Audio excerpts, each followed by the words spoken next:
Here's the first problem on CBE 3. So it says to find the vertex and the x-intercepts of f of x.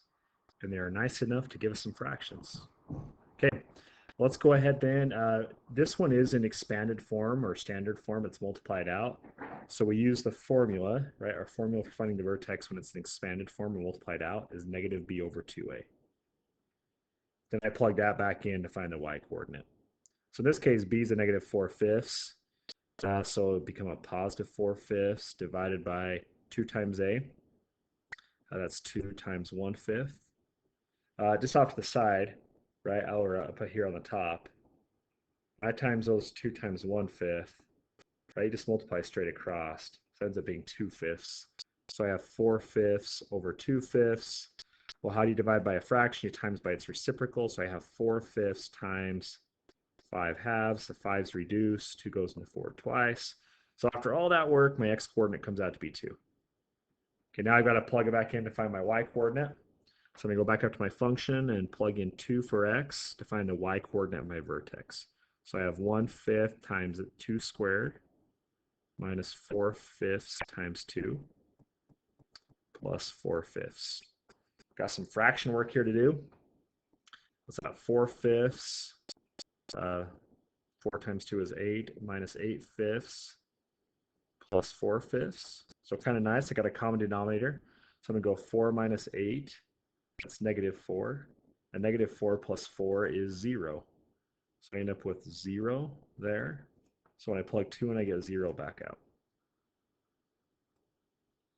Let me actually erase those. Because we're actually going to type those in there. Let me just put it down below.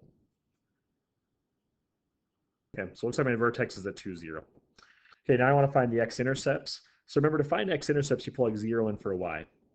So if I plug 0 in for y, you get 0 equals 1/5 x squared minus 4/5 x plus 4/5.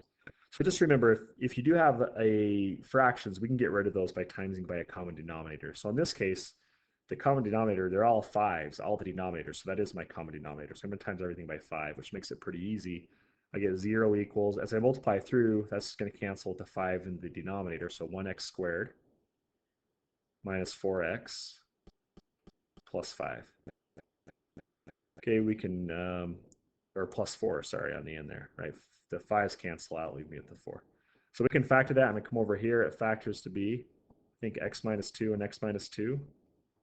Right? Your factors that you times them to get 4, and they add up to be negative 4. Okay, set them equal to 0. You're going to end up with x equals 2 on both of them.